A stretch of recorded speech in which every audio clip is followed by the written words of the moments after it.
નમસ્કાર દર્શક મિત્રો, નિર્માણ ન્યૂઝની વિશેષ રજૂઆત બજેટ 2021 કાર્યક્રમ સાથે હું છું યજ્ઞ. મિત્રો, આજે આ નિર્માણ ન્યૂઝની વિશેષ રજૂઆતમાં આપણે વાત કરવાની છે અલગ અલગ સેક્ટરના મુદ્દાને જે લઈને આપણે વાત કરતા હોઈએ છીએ. અને આજનું એક મહત્વનું જે સેક્ટર છે એટલે કે સંરક્ષણ, એટલે કે ડિફેન્સ ક્ષેત્રને લઈને અત્યારે જે બજેટમાં જે અલગ અલગ જે કહી શકાય કે રજૂઆતો તો કરવામાં આવતી હોય છે. અને તેની સાથે અત્યારે હાલ ક્યાંક જે ચીનની વાત કરીએ કે ભાઈ પાકિસ્તાનની વાત કરીએ, તેમને પણ જડબાતોડ જવાબ આપવા માટે અત્યારે હાલ જે બજેટમાં પણ ક્યાંક વધારો થાય તેવી પણ શક્યતાઓ વર્તાઈ રહી છે. ભારતની વાત કરવામાં આવે તો સંરક્ષણ બજેટમાં આ વખતે 5 વર્ષની તૈયારીઓનું જે માળખું એક તૈયાર કરવામાં આવ્યું છે. સાથે જ પ્રથમવાર એટલે કે જે પ્રથમ 6 લાખ કરોડના સ્તરે પણ પહોંચી શકે છે તેવી પણ શક્યતાઓ વર્તાઈ રહી છે.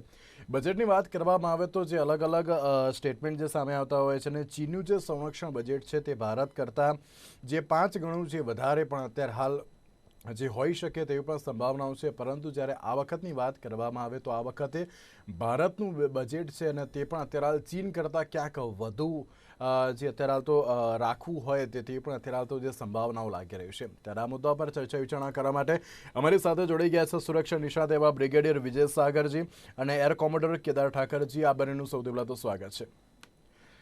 ब्रिगेडियर साहब, सबसे पहला सवाल आपको, चीन और पाकिस्तान को कड़ा संदेश देने के लिए क्या रक्षा बजट बढ़ाने का जरूरत है, ऐसा लग रहा है आपको?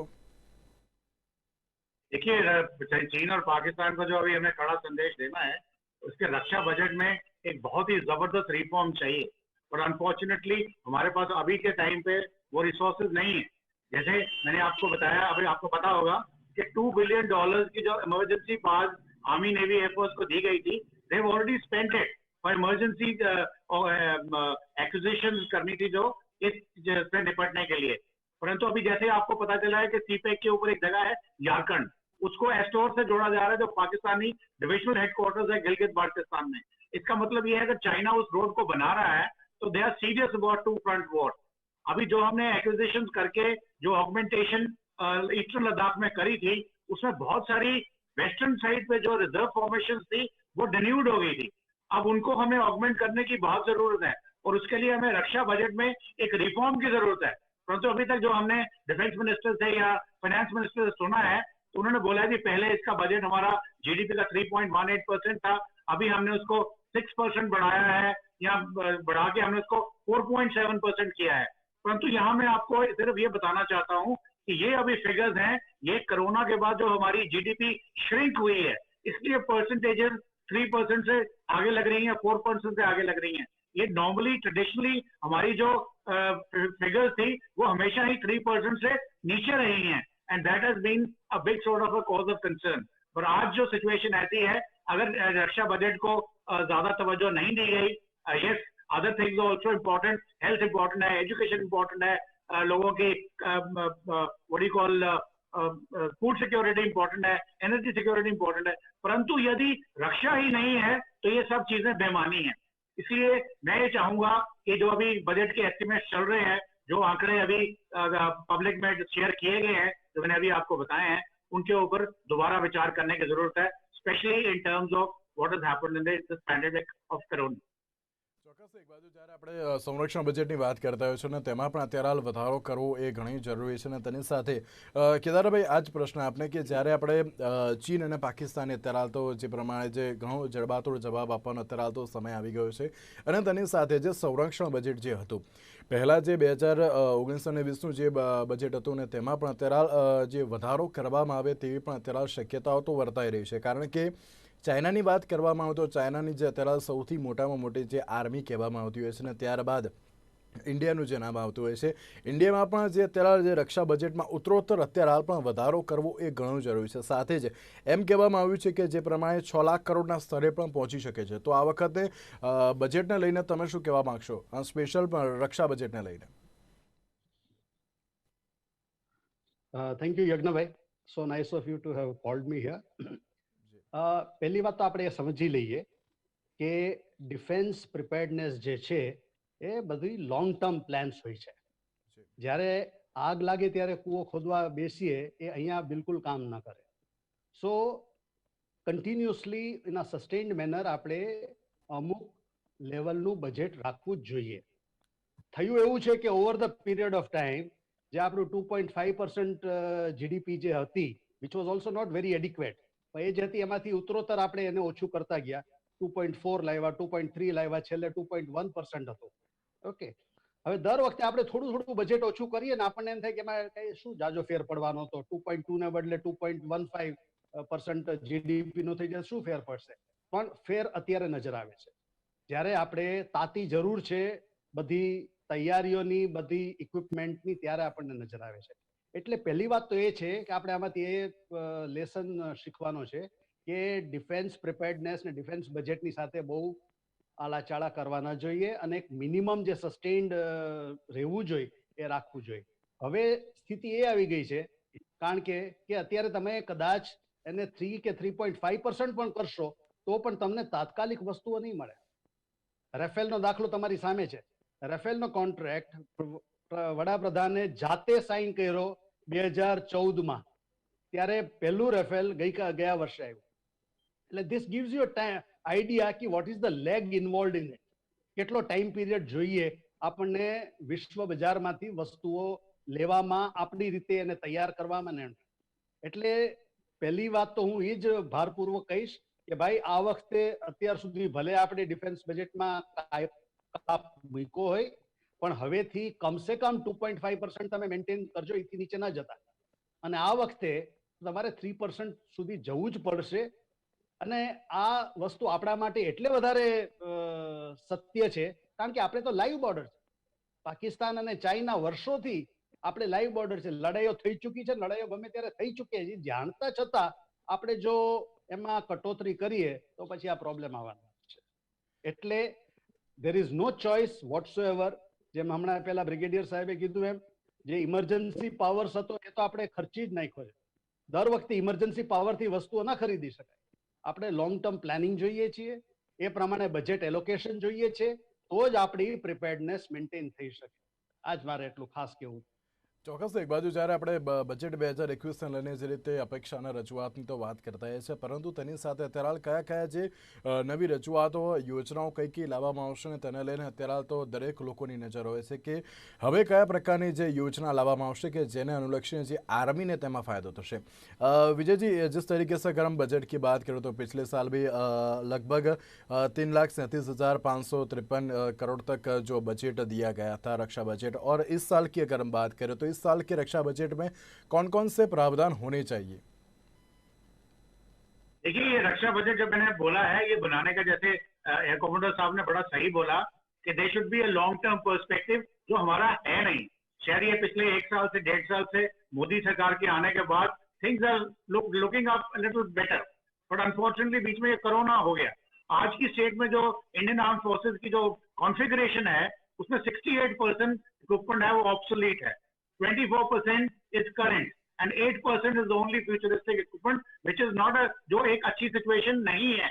इसके लिए हमारे को बहुत ज्यादा करना पड़ेगा. ये बोलना कि 4.7 लाख करोड़ का बजट बना दिया है, उसमें उसको इन्फ्लेशन को भी केटर करना है. जैसे ठाकर साहब ने ठीक बोला कि राफेल जब खरीदना शुरू किया था तो उसकी एक कॉस्ट थी, जब फाइनली आया तो वो कॉस्ट डिफरेंट हो चुकी थी.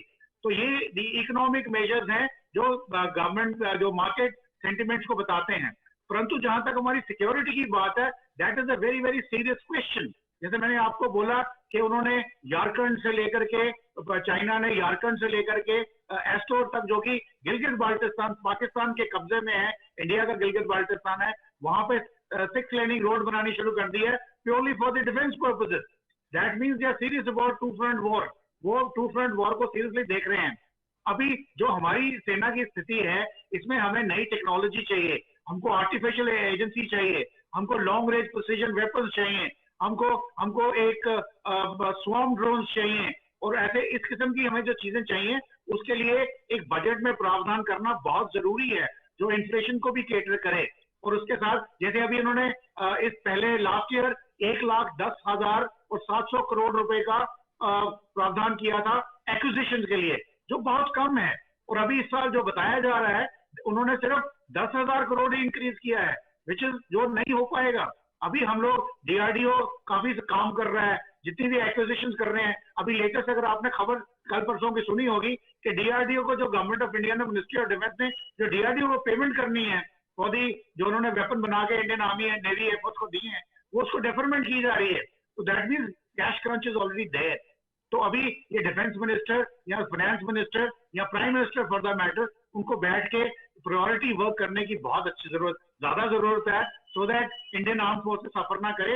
क्योंकि इस वक्त हम लोग प्रैक्टिकली एक लड़ाई चल रही है, हमारा एक फ्रंट खुला हुआ है, we are war with China, and वो 3,500 किलोमीटर लंबी लाइन ऑफ एक्चुअल कंट्रोल पे है।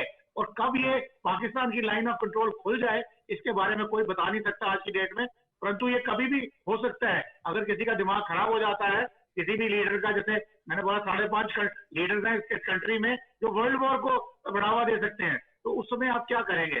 तो जैसे उन्होंने बोला ये लॉन्ग टाइम है, ये एक नी जर्क रिएक्शन नहीं होनी चाहिए। जैसे $2 बिलियन का एक इन्होंने इमरजेंसी पास दिया और वो एक साल में ही खत्म हो गया, just to make yourself viable.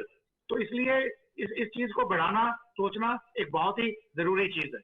ચોક્કસ એક બાજુ જ્યારે આપણે વેપન્સની વાત કરતા હશું તો વેપન્સમાં પણ અત્યારે હાલ ક્યાંક વધારો કરવો જરૂરી છે। જ્યારે આપણે ભારતની વાત કરીએ તો ભારતમાં પણ અત્યારે હાલ ક્યાંક વેપન્સ બનાવવાની જે એક શરૂઆત કરવામાં આવી છે અને તેમાં પણ જે એક બાજુ કહી શકાય આત્મનિર્ભર ભારત બનવાની જે વાત કરવામાં આવી રહી છે અને આત્મનિર્ભર ભારત બનવાની જે એક શરૂઆત વેપન્સ બનાવવાથી જ કરવામાં આવી હોય તેવું પણ લાગી રહ્યું છે। તેની સાથે કેદારભાઈ, આપણે જે રીતે આપણે વાત કરી કે અત્યારે હાલ ચાઇના અને પાકિસ્તાને જે રીતે જડબાતોડ જવાબ આપવા માટે દરેક પ્રકારની જે અત્યારે કહી શકાય કે રક્ષા બજેટમાં અત્યારે જોગવાઈ તો કરવામાં આવતી હોય છે, પરંતુ તેની સાથે અત્યારે હાલ જે આ બજેટ 2021 આવવાનું છે ને તેમાં પણ સ્પેશિયલી રક્ષા બજેટ 2021ને લઈને આપને કઈ કઈ અપેક્ષાઓ છે?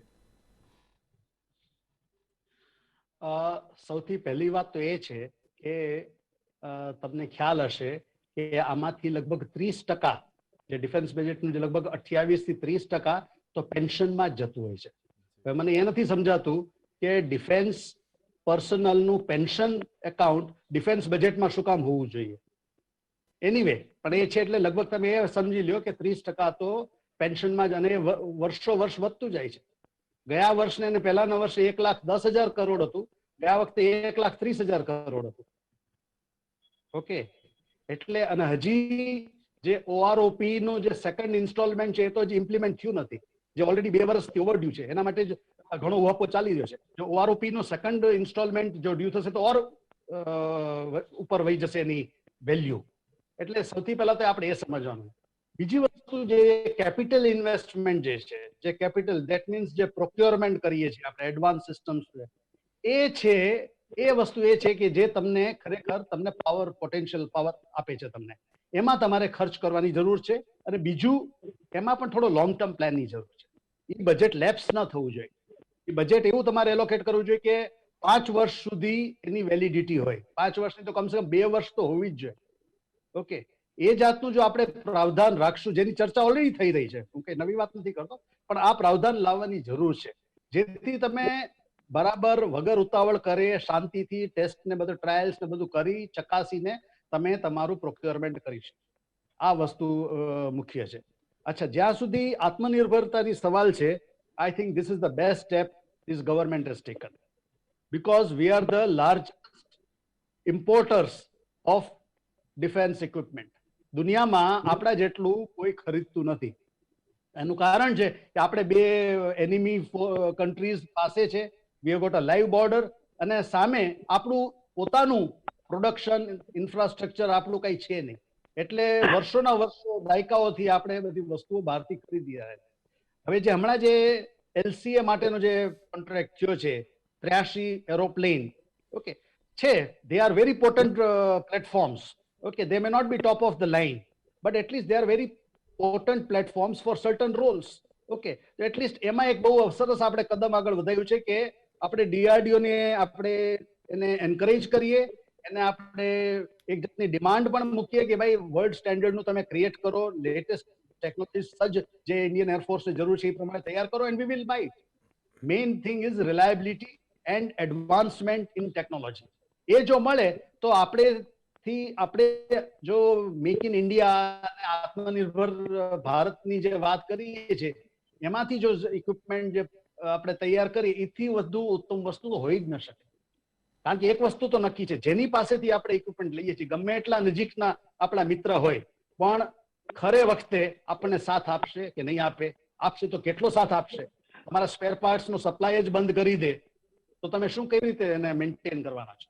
એટલે ધ બેસ્ટ ઓપ્શન ઇઝ કે આપણે આપણી અહીંયા જ પ્રોડ્યુસ કરીએ, આપણે સેલ્ફ રિલાયન્ટ બની જઈએ આમાં, જેથી કોઈની તરફ આપણે નજર ન, કોઈના ઉપર આપણે ડિપેન્ડન્ટ ના થાય. એટલે that is the, these are the things which are good things which are being done and needs to be pursued. ચોક્કસ. એક બાજુ જ્યારે આપણે કહી શકાય કે 2021નું જે હવે બજેટ જે આવવાનું છે ને તેમાં પણ જે અલગ અલગ જે રજૂઆતો તો કરવામાં આવી છે, પરંતુ હવે રક્ષા બજેટમાં કયા મહત્વના જે નિર્ણય લેવામાં આવશે તે તો જોવાનું જ રહ્યું. પરંતુ તેની સાથે विजय भाई आपको मैं दो सवाल करता हूँ. सबसे पहला सवाल कि जवान के लिए अब पेंशन जो सबसे बड़ा सवाल है अभी के लिए, और उसमें कौन सा प्रावधान करना चाहिए, और उसके साथ अगर हम डिफेंस की बात करें तो इंडिया में अब हथियार का मैन्युफैक्चरिंग भी होता है, इसलिए अब वेपन्स की बात करें तो वेपन्स हमें बाहर से अब नहीं लाने पड़ेंगे. और ये जो बजट का जो हिस्सा होता है जो अब मैन्युफैक्चरिंग में हम लोग यूज़ करने वाले हैं, तो इस बजट का जो हिस्सा बचता है तो उसका यूज़ अब कैसे करना चाहिए? देखिए, मैं आपके यहाँ 2 पॉइंट्स करना चाहूंगा. ये पेंशन की बात मैं बाद में करता हूँ. पहले जैसे कॉमोडोर ठक्कर ने बोला है कि जब आप इंपोर्ट करते हैं, जैसे कि इंडिया आज की डेट में नेट इंपोर्टर ऑफ वेपन्स है and one of the largest importers in the world, तो उससे आपकी डिपेंडेंस दूसरे कंट्रीज पे बहुत बढ़ती है. एंड वी डू नॉट, हम लोगों की सेरेमोनियल आर्मी नहीं है, हम लोग डिप्लॉयड हैं, वी आर एट वॉर, हम लोग लड़ाई पे 24/7 लड़ाई पे हैं, चाहे वो इंटरनल है या एक्सटर्नल है. और इसको चाइना के आने के बाद एक्सटर्नल भी शुरू हो गई है. तो हमें आत्मनिर्भरता की तरफ जाने की बहुत जरूरत है. हम एज ए नेट इंपोर्टर रहना नहीं अफोर्ड कर सकते, क्योंकि कभी भी बाहर वाला कंट्री अगर हमारे स्पेस बंद कर दे तो हमारी जो आर्म फोर्सेस हैं वो सारी की सारी क्रिपल हो जाएंगी. तो उसके लिए कुछ मोदी गवर्नमेंट ने इफेक्टिव स्टेप्स लिए हैं. जैसे सबसे पहले उन्होंने बोला 101 आइटम्स डिक्लेयर की, there is an embargo on their imports. Very good thing. That means कि जो 101 आइटम्स हैं ये कंट्री के अंदर ही बननी चाहिए. और उसमें पब्लिक सेक्टर प्राइवेट सेक्टर की जो पार्टनरशिप है उसको प्रमोट किया है, ताकि ये वाली आइटम्स बनाने का उनको प्रोत्साहन मिले, इंसेंटिव मिले और ये बन जाए. तो उसमें थोड़ा सा दूसरों पर निर्भरता कम हो जाएगी. सेकेंड थिंग, उन्होंने जो फॉरेन डायरेक्ट इन्वेस्टमेंट है वो पहले 49% थी, अब उसको 74% कर दिया है. इससे क्या होगा, फॉरेन डायरेक्ट इन्वेस्टमेंट आएगी इंडिया के अंदर और वो जो डिफेंस आइटम्स हैं वो इंडिया के अंदर ही बनेंगी. तो ये जो चीजें हैं, private public partnership, FDI, this will take, ये थोड़ा समय लगेगा. जैसे अभी हमारे कुछ वेपन सिस्टम्स हैं तो कोरिया के साथ मिलकर एक आर्टिलरी सिस्टम है वो लार्सन ट्यूब्रो ने बनाया है, कुछ टाटार ने बनाए हैं, तो ये प्रक्रिया शुरू हो गई है. और इसके अलावा मैं आपको ये बताना चाहता हूँ कि खुशी की बात ये है कि डीआरडीओ ने पिछले 1 साल के अंदर, जब से ये चाइना का प्रॉब्लम शुरू हुआ है, हमारे इतने सारे वेपन के टेस्ट कर दिए, सक्सेसफुल टेस्ट किए हैं, जो हमें एक बहुत बड़ी खुशी की बात देती है. मैं आपको कुछ नाम बताना चाहूंगा. आज तक एक स्मॉल आर्म हमारे पास नहीं बन पाया था. आज हमारे पास एक वर्ल्ड क्लास 9 मिलीमीटर की कार्बाइन तैयार है, जो एक बहुत ही इकोनॉमिक तरीके तैयार हुई है. आर्टिलरी की एक गन है ATAG, advanced towed weapon system. Artillery का पिनाका रॉकेट सिस्टम है, वेरी लीथल. ये चीजें बड़ी जल्दी इंडक्ट हो जाएंगी. Arjun tank mark 2, again world class, बड़ी जल्दी इंडक्ट हो जाएगा. तेजस मार्क 1 स्क्वाड्रन ऑलरेडी है और तेजस मार्क 2 रेडी हो रहा है, जो कि एक state of the art aircraft रहेगा. उसके अलावा वेरियस मिसाइल, निर्भय, रुद्रा, रूपम, फिर रशिया के साथ मिलकर आपकी ब्रह्मोस, फिर आकाश मिसाइल और इस तरह के वेपन सिस्टम जो बनते जा रहे हैं. इसमें खुशी की बात यह है कि ये इसमें से आकाश और तेजस और BrahMos missile 12 countries in this world है, उन्होंने ऑलरेडी बोला है कि हमको ये वेपन चाहिए. जब ये इंडिया उन वेपन्स को एक्सपोर्ट करना शुरू करेगा और जो बाकी वाले लाइन में खड़े हैं, चाहे वो नेवी के हैं, एयरफोर्स के हैं, आर्मी के हैं, तो हम फॉरेन एक्सचेंज अर्न करेंगे. उससे हमारा जीडीपी का जो पोजीशन है वो बहुत मजबूत होगा. और जितनी भी कोरोना की मार हमें पड़ी हुई है वो हम थोड़ा सा उसको रिवर्स कर पाएंगे. और नॉट ओनली दैट, जब हम किसी कंट्री को अपना वेपन सिस्टम देंगे, जैसे अर्मेनिया को हमने वेपन लोकेटिंग रडार ऑलरेडी दे रखे हैं, तो उसी तरह से उन कंट्रीज जो हमारे ऊपर उनका जो डिप्लोमेटिकली हमारा उनके ऊपर प्रभाव बढ़ेगा. तो डिप्लोमेटिकली प्रभाव बढ़ेगा, इकोनॉमिकली हमारी जीडीपी बहुत सक्षम बनेगी, तो हमारा जो वर्ल्ड पावर स्टेटस है वो इंटीग्रेट होएगा. तो इसको हमने बढ़ोतरी देने की जरूरत है. अब जहां तक आपने पेंशन की बात कही, और ये कॉमोडोर साहब ने बहुत सही बोला कि एक लार्ज चंक है हमारे डिफेंस बजट का जो पेंशन में जाता है. मैं आपको ये बताना चाहता हूं कि उस पेंशन बजट के अंदर भी एक लार्ज चंक है जो आर्मी के जवानों को नहीं, सिविलियंस को जाता है। तो बार बार जब इंडिया बात करते हैं तो फौज पे ये लाभ दिया जाता है कि हम तुम्हें पेंशन दे रहे हैं इसलिए हम आपको पैसे नहीं दे सकते। ये गवर्नमेंट को ये चाहिए, मोदी सरकार को, आज ये रिकमेंडेशन खैर बहुत लोग दे रहे हैं, मैं भी दोबारा रेट कर रहा हूं कि इस पेंशन फंड को आप निकाल दीजिए डिफेंस बजट से, इसको आप कहीं और रखिए, किसी और तरीके से मैनेज करिए।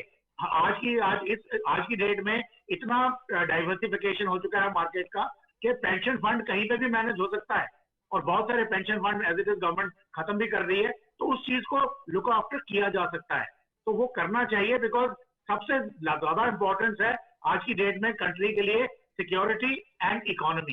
तो अगर इकोनॉमी को आपने बनाना है, अगर आप अपने सिटीजन्स को energy security, food security, water security, electricity security, इस चीजों की जो सिक्योरिटी की बहुत सारी चीजें हैं, अगर वो देना चाहते हैं, वो तभी आएगी अगर आपके बॉर्डर सिक्योर है। अगर बॉर्डर सिक्योर नहीं होंगे, चाइना जिस तरीके से पाकिस्तान को खाता चला जा रहा है, पाकिस्तान ऑलरेडी चाइना की एक वैसल स्टेट बन चुका है, ये आपको पता ही है, मैं इसको बारे में बताऊंगा नहीं। और वो जो पाकिस्तानी बॉर्डर्स को इंडिया के अगेंस्ट वो यूज कर सकता है। अब वो जो छबार पे अब अपना ग्वादर पोर्ट के ऊपर चाइना की जो इन्फ्लुएंस है, उससे इंडिया की नेवी इफेक्ट होती है, बॉर्डर के ऊपर लाइन ऑफ कंट्रोल के ऊपर इंडिया की आर्मी इफेक्ट होती है, एयरफोर्स इफेक्ट होती है। परंतु हमारी जो तीनों सर्विसेज इस वक्त चल रही हैं, जो उनकी टैक्टिक्स है, जो उनकी एक्विजिशन है, और जो उन्होंने अपना टाइम एनालिसिस किया है या इवन स्वॉट एनालिसिस किया है, उन्होंने इन सब चीजों को फैक्टर में लाया है। और वर्ल्ड की जो जियोपॉलिटिकल सिचुएशन आज क्या है, उसके मुताबिक वो अपने बेस्ट प्लान बना रहे हैं। इसलिए आज एक हर शहरी का, हर सिटीजन ऑफ जो हिंदुस्तान का, भारत का जो सिटीजन है, उसका फर्ज बनता है कि हर तरीके से आर्म फोर्सेस को सपोर्ट किया जाए। बिकॉज अगर आर्म फोर्सेस को सपोर्ट नहीं करेंगे तो आपके अंदर की जितनी भी व्यवस्था है, आप स्टॉक मार्केट को 50,000 से ऊपर ले लीजिए, कल को अगर लड़ाई होगी, कोई चंक हाथ से चला गया, यही स्टॉक मार्केट 50,000 से 20,000 रह जाएगी। और जितनी भी खुशहाली, प्रोस्पेरिटी जो आप आज हमारे पास है, या मैन्युफैक्चरिंग यूनिट्स हमारे पास हैं, वो सब ड्विंडलिंग हो जाएंगी और हम नेशनल लेवल पे नहीं कर पाएंगे। तो इसलिए गवर्नमेंट को इसका हल निकालना बहुत जरूरी। જી ચોક્કસ, એક બાજુ જ્યારે આપણે ભારત સરકારની વાત કરીએ, ભારત સરકાર અત્યારે તો દરેક પ્રકારની જે યોજના લાવી જરૂર છે, કેદારભાઈ આપણે પણ બે પ્રશ્નો પૂછવા માંગીશ કે જ્યારે આપણે ફોરેન ઇન્વેસ્ટમેન્ટની વાત કરીએ, ગઈ વખતનું જે રક્ષા બજેટ હતું ને તેમાં જે 49% હતું ને તેમાં પણ વધારો કરીને 74% એટલે કે 74% જે કરી લેવામાં આવ્યું છે, ને બીજી બાજુ આ વર્ષે ભારત સરકારે એક બાજુ મેક ઇન ઇન્ડિયાની પણ શરૂઆત કરી છે અને સાથે જ આત્મનિર્ભર ભારત બનવાની પણ શરૂઆત કરી છે, અને હવે તેમાં કયા પ્રકારની જે યોજના લાવવી જરૂર છે કે જેના આધારે રક્ષા બજેટમાં અત્યારે જે પ્રમાણે ઉત્તરોત્તર ફાયદો થાય અને તેની સાથે જે યોગ્ય રક્ષા બજેટ પણ સામે આવી શકે છે, શું કહેશો તેને લઈને? આ તો બહુ મોટું અને બહુ બોલ્ડ સ્ટેપ લીધું છે સરકારે, જે ફોરેન ડાયરેક્ટ ઇન્વેસ્ટમેન્ટ એલાઉ કર્યું છે। તમે જાણતા હશો કે થોડા વખત પહેલા સુધી તો ફોરેન ડાયરેક્ટ ઇન્વેસ્ટમેન્ટ અલાઉડ જ નહોતું, અને એ જ કારણ છે કે આપણે ત્યાં ડિફેન્સ ઇન્ડસ્ટ્રી એસ્ટાબ્લિશ થઈ નથી શકી। આપણી પોતાની ઇન્ડસ્ટ્રી પાસે એટલી ઇકોનોમિક તાકાત નહોતી કે ડિફેન્સ ઇન્ડસ્ટ્રી, એરક્રાફ્ટ મેન્યુફેક્ચરિંગ કે શિપ બિલ્ડિંગ કે ઇવન ટેન્ક મેન્યુફેક્ચરિંગ જેવી આપણે કોઈ ઇન્ડસ્ટ્રી સેટઅપ કરી શકીએ। ઓકે, પણ હવે ફોરેન ડાયરેક્ટ ઇન્વેસ્ટમેન્ટ આવવાથી આપણી પોતાની જે ઇન્ડસ્ટ્રી છે એને પણ હિંમત મળશે, એ લોકો પણ એની ટેકનોલોજી પણ બહારથી લાવશે, અને એ પ્રમાણે અહીંયા ધીરે ધીરે આ ડિફેન્સ ઇન્ડસ્ટ્રી સેટઅપ થઈ જશે। એટલે આ તો બહુ બોલ્ડ સ્ટેપ લીધું છે કે 49% થી વધીને 74% સુધી આપણે ફોરેન ઇન્વેસ્ટમેન્ટ એલાઉ કર્યું। આને સમય લાગશે। ઓલરેડી જેમ બ્રિગેડિયર સાહેબે કીધું એમ આર્ટિલરી ગન્સ ને અમુક મેન્યુફેક્ચરિંગ થઈ ગયું છે, એ લોકોએ more and more players will come into it. Reliance ને ઇન્ટરેસ્ટ છે, મહિન્દ્રા ડિફેન્સ છે, એ લોકોને ઇન્ટરેસ્ટ છે, એટલે આવી રીતે અદાણીઝ છે, એ લોકોને ઇન્ટરેસ્ટ છે। એટલે મોટા મોટા જે કોર્પોરેટ સેક્ટર્સ છે એ લોકો હવે આગળ આવશે, એ લોકો પાસે ઇકોનોમિક મસલ પણ છે, પ્લસ ફોરેન ઇન્વેસ્ટમેન્ટ આવશે।